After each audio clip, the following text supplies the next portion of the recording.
nasalullah subhanahu wa ta'ala an yaj'alana min al-faizin. Baada ya kumshukuru Mwenyezi Mungu subhanahu wa ta'ala na kumtakia rehema na amani mtume wetu Muhammad sallallahu alaihi wasallam, hatuna budi kurejesha shukrani kwa Allah, yeye ndiye ambaye kwamba ametujalia tukaswali swalatul isha nyuma ya imamu kwa jamaa. Huu si ujanja wala si uwerevu, isipokuwa huu ni uwezo wake Allah subhanahu wa ta'ala. Tukiwa tuko katika mwezi mtukufu wa Ramadhan, huu ni mwezi ambao unzila fihi al-Qur'an, umeshushwa Qur'ani ndani yake, na vile vile ni mwezi wa kukumbushana. Leo tutamalizia katika darsi yetu ambayo inazungumzia tangu wiki iliyopita, inazungumzia umauti na maandalizi ya siku ya Kiyama. Na Mwenyezi Mungu Subhanahu wa Ta'ala amemuumba mwanadamu, lakini hakumfanya kuwa ataishi milele katika ulimwengu huu. Ni wazi mwanadamu iko siku atarudi kwa Allah, na kurudi kwa Mwenyezi Mungu kunahitaji maandalizi. Ndio pale jana tukasema, anasema mtume malakul mauti, hakika ya huyu malaika wa mauti, yanduru wajhi kulli wahidi minna, anaangalia kila mmoja wetu sisi, kila yaumi, kila siku anamwangalia 5 marati, kila siku anamwangalia mara 5. Bibi anamwangalia, ukiwa umeswali yeye anajua umeswali, na ikiwa hujaswali pia vile vile anajua hujaswali. Wa malakul mauti kama akhbarahu habibi Mustafa, na huyo malaika wa mauti kama alivyotueleza mtume wetu Muhammad ya kuwa yaarifu kula wahidi minna, anamjua kila mmoja wetu sisi, mima yaarifu al-insanu walada, kama vile mwanadamu anavyomjua mtoto wake, basi vile mamako anavyokujua au mwanadamu yote anavyomjua mtoto wake, malakul mauti anatujua zaidi kuliko wazazi wetu. Wakati dhakaru, na hakika hawa watu wa tarehe wametafsiri na wakaeleza, anna malakul mauti, hakika ya huyu malaika wa mauti, kana sadiki li Suleiman, alikuwa ni rafiki wa Nabii Suleiman alayhima wa salatu wassalam, wa kana yujalisuhu, na hakika huyu malaika wa mauti alikuwa akipenda kukaa na Nabii Suleiman, yani alikuwa ni rafiki yake. Na Nabii Suleiman alikuwa na vyeo viwili, yeye alikuwa ni almalakun, alikuwa ni mtume, vile vile alikuwa pia ni mfalme. Sasa wakana yujalisuhu, na alikuwa huyu Nabii Suleiman akikaa, malakul mauti alikuwa ana kazi ya kujishusha, mutamathila min suratul jamil, alikuwa anajishukisha akiwa na sura nzuri kama ya mwanadamu. Basi wanaeleza fazara Suleimani dhata liyawm, Nabii Suleimani siku moja, malakul mauti siku moja akamtembelea Nabii Suleiman. Basi Nabii Suleimani alikuwa ameketi na watu wake pale kwa mawili matatu, lakini akamtembelea pale kulikuwa na waziri wa Nabii Suleiman, alikuwa akiangaliwa vibaya na malakul mauti. Baada ya kuwapaka ya mawili matatu, falamma nkawatun ziyaratul malakul mauti, ilipomalizika ile ziara malakul mauti alikuwa pale, basi qala alwaziri li Suleiman, yule waziri wa Nabii Suleiman alimwambia Nabii Suleiman, man hadha alladhi kana yajlisu thumma sarafa, ni nani yule ambaye alikuwa amekaa hapa kisha akaondoka? Yule Nabii Suleiman akamuuliza waziri wake, qala Suleiman, wa limadha tasalu hadha sual, na kwa nini wewe unaniuliza swali kama hili? Ayuha alwazir, ewe waziri wangu, kwa nini unaniuliza swali kama hili? Unataka kujua ni nani yule aliyoko hapa? Qala, akasema yule waziri kumwambia Nabii Suleiman, liannani ra'aytuhu yanduru ilayya, yule bwana mimi sikufurahikiwa naye, nimemuona yule akiniangalia mimi, nadharatun ariban, kwa mtazamo wa kigeni, ajiban, mtazamo ambao ni wajabu. Qala Suleiman, yule Nabii Suleiman ilibidi amjibu waziri wake, akamwambia, innahu malakul mauti, hakika yule aliyoko hapa yule alikuwa ni malakul mauti. Sasa baada ya kumwambia vile yule Nabii Suleiman, baada ya kumwambia waziri wake, yule waziri wake katika akili yake alikuwa anajiuliza, kwa nini alikuwa akiniangalia hivi na alikuwa ananiwazia nini? Basi alipomwambia tu ni malakul mauti yule, fartadaka al-aswabul waziri, yule waziri akaanza kutetemeka viungo vyake, watafakaka auswaluhum, na baridi ikaanza kumshika pale, bimaana ikawa ana mawazo, kwa nini yule mtu alikuwa akiniangalia hivi? Kisha akawa katika akili yake anajiuliza, limadha kana yandhuru ilayya hadha nadharat, kwa nini yule mtu ni malakul mauti tena ametembea hapa, ni kwa nini alikuwa ananiangalia mtazamo ule? Basi pale pale yule waziri akamwambia Nabii Suleiman, astaghfirullah Allahumma ya Suleiman, ninakuomba au ninaapa kwa Mwenyezi Mungu ewe Nabii Suleiman, anta amura riha, waamrishe upepo, anta amalani, upepo ule unibebe mimi, ila biladi Hindi, niende mpaka mji wa Hindi. Lianna hakika yangu mimi la utikum, siwezi kuketi pahali ambapo an ajlis fi biladi alladhi ra'aytu malakul maut, mimi siwezi kukaa mji ambao mimi ninamwona malakul maut kila wakati. Sasa ikawa wasiwasi umemwingia katika moyo wake na ikawa hataki kuketi pale. Basi yule Nabii Suleimani ilibidi katika kule kulalamika kwake, ilibidi aamrishe ule upepo ili uende katika mji wa Hindi. Basi unaambiwa alipofika kule katika baladul Hindi, alipofika kule tu akakwenda kwa kule na malakul mauti akawa yuko pale. Na nikikata kidogo kisa hiki, Mtume anasema la yatamayana ahadukul mauti bidhurri nazala bi, asitamani mmoja wenu yoyote mauti yamshukie kabisa, ingawa ni lazima, lakini isiwe mtu akawa ameona ameshikwa na shida, dhiki zimemkaba nyumbani, akaona maisha ni magumu, akasema bora mimi nife. Mtume amekataza kabisa, akasema asitamani mmoja wenu mauti kabisa yamshukie. Na fa in kana fala budda fa'ila falyakul, na akiwa anaona hakuna budi mimi afadhali ni atamani mauti, basi Mtume ameweka dua akasema Allahumma, mtu huyo anafaa aseme e Mwenyezi Mungu, ikiwa anatamani mauti, Allahumma, e Mwenyezi Mungu, ahyini. Hii ndio dua, ina maana nipe uhai mimi, idha kana hayati khayran li, ikiwa uhai ni bora kwangu mimi, Mwenyezi Mungu nakuomba unipe uhai. Na ikiwa ataona katika yale matendo yake wamewafanya yanamtosheleza, basi dua inaendelea, anasema Mtume aseme watawafani, na basi niwe mimi, idha kana mauta khairan li, ikiwa katika zile amali zangu nilizofanya, ikiwa mauti kwangu ni bora, basi nakuomba Mwenyezi Mungu unichukue ili nije kwako. Hii ndio dua ambayo Mtume ameiweka. Sasa tukirudi katika kisa hiki, qala Suleiman wazir, akamwambia Suleimani waziri wake, wa hal yu'nika hadha safar, je, unadhani hii safari inaweza kusaidia? Idha kana qada Allahu, ikiwa kadhaa ya Mwenyezi Mungu imekushikia, unadhani je unaweza kuepuka kifo?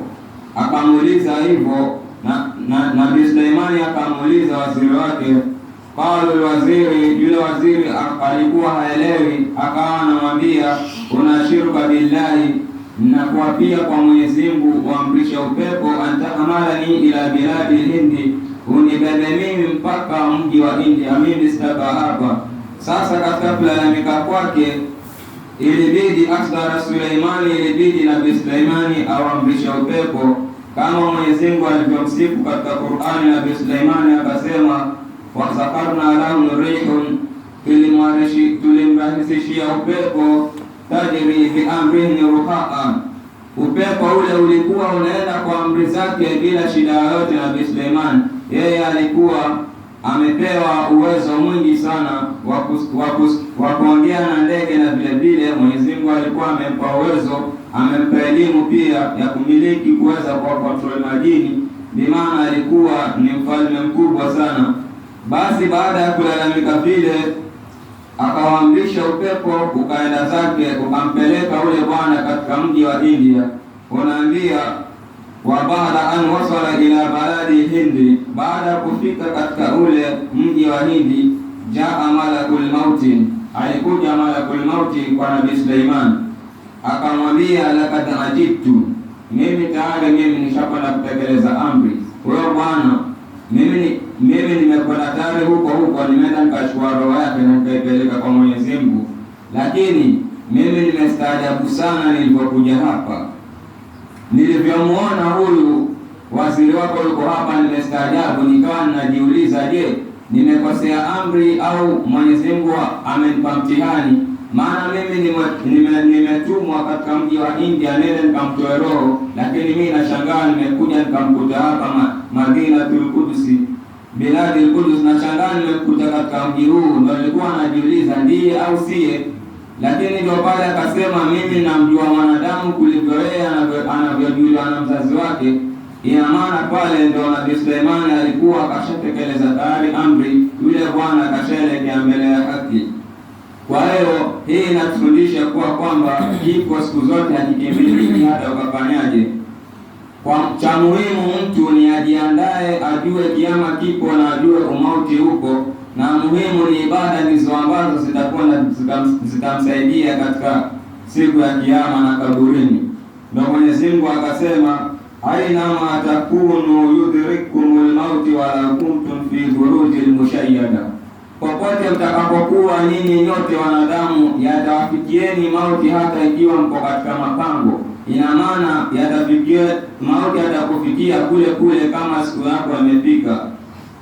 Wama tadru nafsi madha taksibu ghadan, na haitambui nafsi ya mwanadamu kesho itafikwa na nini. Ina maana wakati wowote uwe msafi na uwe mzuri kwa Mwenyezi Mungu. Wama tadru linafsi bi ayyi al-ardi tamut, na haitambui nafsi ya mwanadamu itakufa sehemu gani au itakufa saa ngapi. Kwa hiyo ni mwanadamu, matendo yake ndio ambayo yatamsaidia. Kwa hiyo wala kuntum fi buyutikum, hata kama mtakuwa mko katika nyumba zenu, feni zinawapepeeni, TV zinawaburudisheni, lakini la baraza alladhina kutiba alaihimul qatl ila madarajihim, ikiwa siku yako ya kufa imefika, pale malaika wa mauti atakuja, atachukua roho yako na atakwenda. Na hii darasa nimesema leo nitaifunga kulingana, tutaka tueleze dua bora ya Lailatul Qadr nikifika Jumamosi inshallah, lakini nataka nimalizie pale Imamu Malik ibn Anas Darul Hijra. Imamu ibn Malik Darul Hijra siku moja siku moja huyu imamu, kabla sijaingia kueleza, Mtume sallallahu alaihi wasallam alisema yaliyobaki kwa sasa katika wanadamu ni mambo matano. Bimaana mambo haya tulieleza nyuma, lakini kitu kilichobaki siku hizi ni arru'yatu swaliha. Pengine mtu ikiwa atalala alafu ataota ndoto, atafute mtu ambaye ni mfafanuzi, yale ni mambo ambayo ndio waliobaki. Maana kwa sasa ni sisi wenyewe kwa wenyewe tuamrishane, ni sisi, hatukuta kuja tena mtume ambaye atatukumbusha, ni sisi wenyewe kwa wenyewe. Ndio pale katika ile aya ambayo hawakukujieni nini waonyaji, kwa sasa hakuna mtume yote ambaye atakuja, ni yule ambaye ana elimu aamrishe wenzake, na yule pia sio kwa ana elimu, hata kiwa ya jualifu peke yake pia anafaa aamrishe wenzake. Sasa kuna mtu mmoja alikuja akaota, alilala akaota siku moja. Huyu Imamu Ibn Malik Darul Hijra alilala akaota siku moja kuwa kwamba yeye ametembelewa na malakul maut. Sasa katika ule usingizi wake alimuuliza malakul mauti, nimebakisha umri wangu mimi kuishi kwa muda gani katika hii dunia? Basi malakul mauti faasharu biyadihi ila al-khamsa, yeye aliyamwashiria hivi vitu vitano, yaani alimwashiria hivi vidole vitano. Sasa yule imamu akatatizika, baada ya kuwa ashambiwa hivi vitano, akashtuka pale usingizini. Aliposhtuka adhana ikawa inaadhiniwa alfajiri, na anaambiwa ukiota ndoto na adhana alfajiri ikiwa inaadhiniwa, ile ndoto imekuwa ni ya kweli. Kwa hiyo yatakikana upate mtu ambaye anajua kukufafanulia ile ndoto. Sasa baada ya kuwa aliota ndoto ile, ikabidi akaamka usiku ule, akawa anajiuliza ndoto hii niliota ina maana gani? Tano hizi nimebakisha dakika tano, au tano hizi nimebakisha siku tano, au sekunde tano, au masaa matano? Wakati anapojiuliza vile, ikawa akaenda kwa mtu mwingine alikuwa akiitwa Muhammad bin Nasirina. Yule alikuwa ni mfafanuzi wa ndoto. Alipompata pale akamwelezea ile ndoto, lakini yule Muhammad bin Nasirina akamwambia hiyo ndoto ndogo sana, jambo alilokwambia wewe hata usishtuke, bimaana hakuna anayejua siku ya kufa kwake, la ya'lamuhunna illa Allah. Hilo jambo la kufa ni la Mwenyezi Mungu peke yake, yeye ndo anayelijua siri yake, Mwenyezi Mungu ndiye anayejua. Alam takra'u qawlu tabaraka wa ta'ala. Kisha yule Muhammad bin Nasirina akawa anamwambia yule Imamu bin Malik, akawa anamwambia je, hujasoma andiko la Mwenyezi Mungu pale aliposema inna Allaha indahu ilmu saa, hakika ya Mwenyezi Mungu ana elimu ya saa, siku ya kiyama yeye mwenyewe anajua. Bimaana anayejua kiyama ni Mwenyezi Mungu, na anayejua kiyama kitasimama lini ni Mwenyezi Mungu. Wa yunazzilu al-ghaitha, na vile vile Mwenyezi Mungu yeye ndiye anashusha mvua. Wa ya'lamu ma fil arhami, na Mwenyezi Mungu yeye ndiye anayejua kilicho katika tumboni. Je, ni kike au ni kiume? Mwenyezi Mungu yeye ndiye anayejua. Kwa hiyo jambo alilokwambia hilo ni kuwa kwamba yeye alivyokueleza hivyo ni kwa kwamba amekueleza kwa kuwa amekwambia anajua mwanadamu, anampitia mwanadamu kwa mara tano kila siku. Hivyo ndivyo alivyokwambia. Ina maana ukiswali anajua, na ikiwa hujaswali anajua. Kwa hiyo hiyo ndoto usishtuke sana, ni muhimu wewe ufanye ibada kwa wingi. Kwa hiyo inatufahamisha kwa kwamba tumwogope Mwenyezi Mungu, na vile vile na tujiandae na siku ya kiyama. Na ikiwa tumeamua kurudi kwa Mwenyezi Mungu, turudi kisawasawa.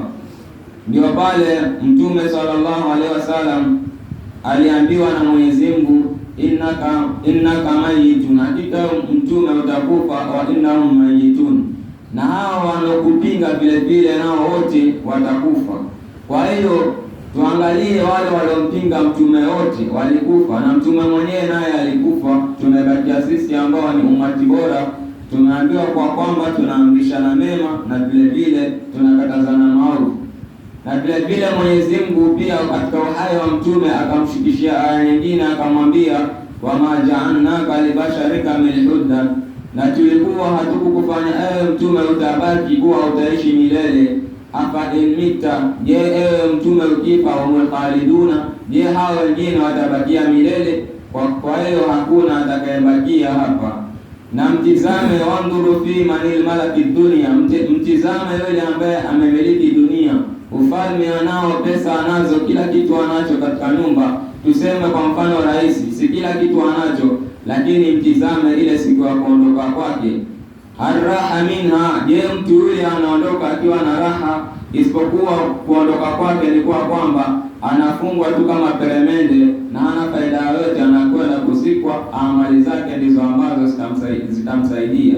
Na malakul mauti, hata ikiwa rais au ni nani mheshimiwa yote analindwa na watu wangapi, hata ikiwa amewekewa katika mzunguko na majeshi, lakini malakul mauti yeye hakuna anayemzuia, atapita pale pale na atakwenda atachukua roho. Kwa hiyo kifo hakikimbiliki, kinafaa kujiandaeni na mapema, maana adhabu za kaburini anayezijua ni maiti na Mwenyezi Mungu mwenyewe, na matendo ndio ambayo yatakwenda atatusaidia. Kwa hiyo inapaswa utakapoangalia rafiki ujue ni rafiki yupi. Je, huyu ataniongoza katika njia iliyonyoka au atanipotosha? au wewe mwenyewe nafsi yako pia inapaswa uinimize sana, kwa sababu nafsi siku zote ndio inamkontroli mtu. Nafsi ukikubali kukontroli wewe, basi utapotea. Ni wazi wewe uamue kujizuia na kujilazimisha kufanya mambo mazuri. Basi inshallah hii darasa yetu leo ndio tutaifunga, tutaingia katika darasa nyingine, na alhamdulillah kwa wale ambao walikuwa wakifuatilia wamepata faida nyingi, na vile vile pia tutaendelea kufaidishana mpaka pale Allah atakapotupatia taufiki. Tumomba Mwenyezi Mungu atukubalie saumu zetu na atukubalie dua zetu na atusamehe dhambi zetu na atujalie iwe ni waja wa peponi. Wassalamu alaikum warahmatullahi wabarakatuh.